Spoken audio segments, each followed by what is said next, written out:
Halo semua, selamat datang. Hari ini kita bakal bahas sesuatu yang sederhana tapi super penting. Kuasa firman Tuhan. Pernah nggak sih kamu ngerasa hidup ini kayak HP dengan baterai 1%? Lemot, gampang marah, dan sedikit-sedikit mau mati gaya. Nah, bisa jadi bukan karena kamu kurang kopi, tapi karena kamu kurang charger rohani, yaitu firman Tuhan. Yuk, siapin hati kita. Kita mau lihat gimana firman Tuhan bisa ubah hidup kita dari biasa jadi luar biasa. Boom! Firman Tuhan itu bukan cuma tulisan lama yang dipajang di rak. Firman Tuhan itu hidup dan aktif. Ibrani 4:12 bilang, firman Allah hidup dan kuat, lebih tajam dari pedang bermata dua.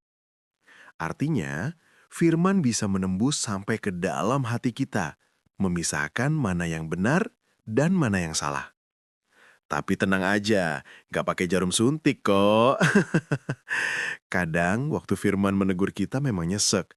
Tapi itu tandanya Tuhan lagi operasi kecil di hati kita, supaya kita sembuh secara rohani. Heart.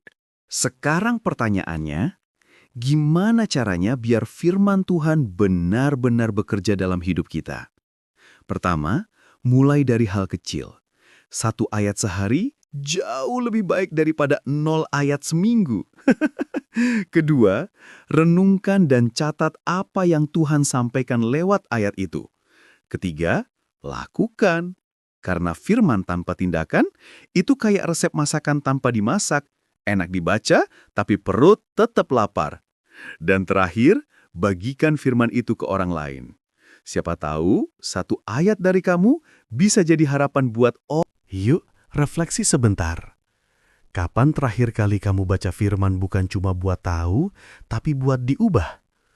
Kalau kamu jawab, agak lupa, jangan khawatir. Itu bukan teguran, itu undangan dari Tuhan. Mulai hari ini, luangkan waktu beberapa menit untuk baca firman. Biarkan firman Tuhan jadi pelita buat langkahmu, GPS buat hidupmu, dan charger buat semangatmu. Jadi, daripada scroll medsos tanpa arah, lebih baik scroll Alkitabmu, karena di situ ada arah dan hidup. Terima kasih udah dengerin teman-teman. Baca firman hari ini, lihat perubahannya besok. Ren, hari ini aku mau bagi sesuatu yang penting banget, tapi sering disepelekan. Merenungkan firman Tuhan. Tapi, tenang aja, kita bahasnya santai, bukan kayak kuliah teologi jam 7 pagi. Tip nomor 1, jangan baca firman Tuhan kayak baca chat grup keluarga. Kadang kita cuma scroll cepat, terus bilang, oh ya, bagus ya, lalu tutup Alkitabnya. Padahal, setiap kata itu Tuhan lagi ngobrol sama kamu. Coba baca pelan-pelan, bayangin Tuhan bilang, anakku, ini loh yang mau aku ubah di hatimu. Jadi, jangan buru-buru tutup Alkitab sebelum Tuhan sempat bicara. Oke? Tip nomor 2. Catat yang nancap di hati, jangan cuma diingat di kepala yang gampang lupa. Tulis ayat atau kata yang nyentil kamu hari itu.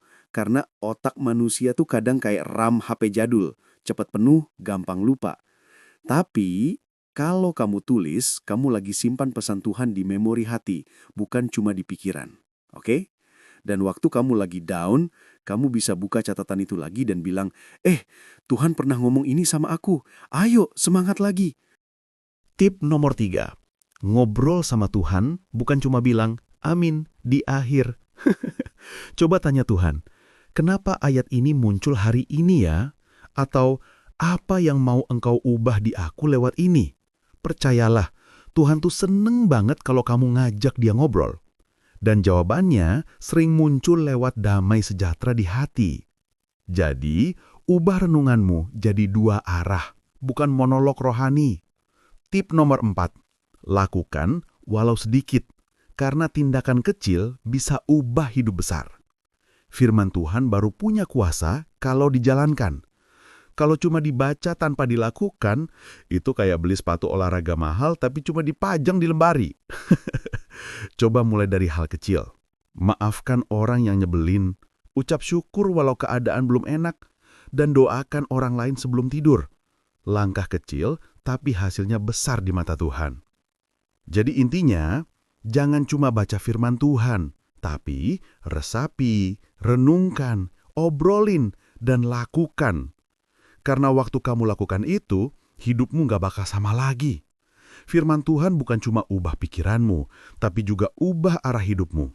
Jadi, yuk, buka Alkitabmu hari ini dan biarkan Tuhan bicara langsung ke hatimu. Tuhan memberkati kamu. Amin. Terima kasih sudah mendengarkan renungan ini. Kalau sahabat merasa diberkati, jangan lupa untuk klik tombol subscribe, berikan like, dan tuliskan komentar di bawah. Dukungan sederhana dari sahabat sangat berarti agar firman Tuhan ini bisa menjangkau lebih banyak orang dan menjadi berkat. Tuhan Yesus memberkati.